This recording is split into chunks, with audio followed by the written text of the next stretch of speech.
Welcome to Wednesday. It's the 8th of September, 2021. Welcome to the Day Weather Podcast. Very warm through Friday. It is going to be more like summer here over the next 3 days, all across the Intermountain West with some very warm temperatures as a strong high pressure sits overhead. We're going to keep the smoke and the haze. The high pressure is trapping the smoke and keeping it overhead. So we got to stir things up with a frontal system this weekend to see some improvement with the smoke. Until then, though, another 3 days of it. A bit cooler by the weekend. Some showers and thunderstorms will come through some parts of the western United States. So temperatures, while not dramatically cooler, will cool off some. Could we see some showers in the Pacific Northwest and maybe Northern California before the end of the week? Yes, hopefully that may help some with the smoke. And we've got a really active sun right now. We'll talk about that as sunspot activity has really taken off. Here is the latest smoke map, and you can see the fires in Washington, Oregon, and especially California continue to feed the smoke into the western United States. A big area of high pressure is just sitting right here. And when you have high pressure overhead like this, the winds aloft are really weak. So the smoke goes up, gets trapped underneath this high pressure ridge. And another thing to remember about high pressure, underneath a high pressure ridge, the air has a sinking motion like this. The average mean motion of the atmosphere is down. So that just traps, it like puts a lid on the atmosphere and it keeps the smoke in place. How do you get rid of it? Well, you got to get rid of this high and have frontal systems and change the winds aloft, kind of like what we had at the beginning of Labor Day weekend.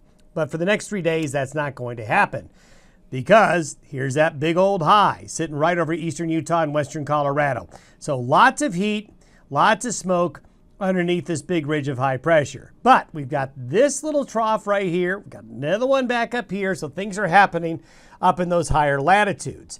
This is by Friday. Today, then Friday. The high shifts down into New Mexico and West Texas, and this guy brings the front into the Pacific Northwest into Northern California. This is the area right here that's going to get into some showers and thunderstorms Thursday night and into the day Friday.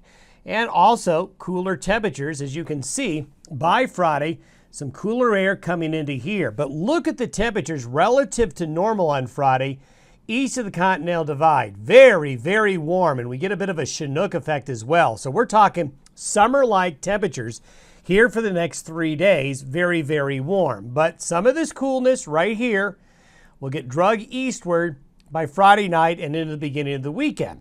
And then you can see by Saturday afternoon, the front's here, it's weaker, but it is suppressing the high pressure ridge and squeezing it out down here. So this will allow temperatures to get a little bit cooler. Also, there's going to be some showers and thunderstorms. This is the forecast for shower and thunderstorm activity through Saturday afternoon. Montana, Idaho, back into Oregon here. But look at the Sierras of California, northern Nevada here.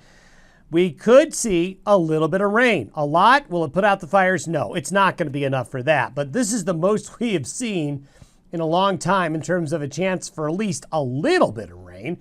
And there are other chances coming down the road. So the warm, sunny, smoky, hazy conditions are going to change out. And I'm going to go back to this map here. Today is September 8th. Do you know what happened a year ago today?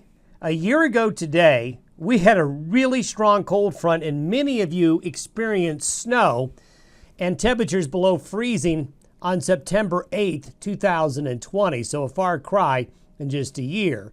But that's the way this time of year goes. You can have some wild swings. Now, going out further, this is Monday night and Tuesday. Here is another trough and a cool front coming. So we are going to see a couple of systems come in to not bring a dramatic change in temperatures, but cool us off back to more average. So we've got the next 3 days of heat and haze, then a little bit cooler, less smoke and haze as we get to the weekend and as we get into early next week. If you look at the winds aloft, they're going to be coming in this way and directing the smoke more to the south, more towards Southern California. And this system will also cool off the air, bring more humidity here, hopefully to help out the fires a little bit as well. I want to mention the sun real quick. The sun has got more sunspots on it than we have seen in a long, long time. Some very active sunspot areas here in both hemispheres of the sun. And a couple of these sunspots have put out what's called a coronal mass ejection.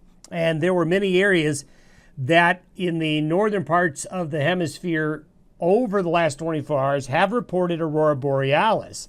So we're into that active solar cycle now. We reached our solar minimum right at the beginning of 2020. We're now going through our next solar cycle where more sunspots are going to be occurring. The more sunspots, the more coronal mass ejections you get, and the better opportunity for auroras. In fact, auroras got as far south as Scotland last night. So this will be something to keep an eye on because the sun is showing activity as it goes through its next cycle. And you can see this is the aurora forecast. You can see getting further south with the aurora borealis, and this is something that as we get into the winter season could be something fun to watch as that sun produces more sunspots and more coronal mass ejections. Have yourself a great Wednesday. We'll talk to you tomorrow.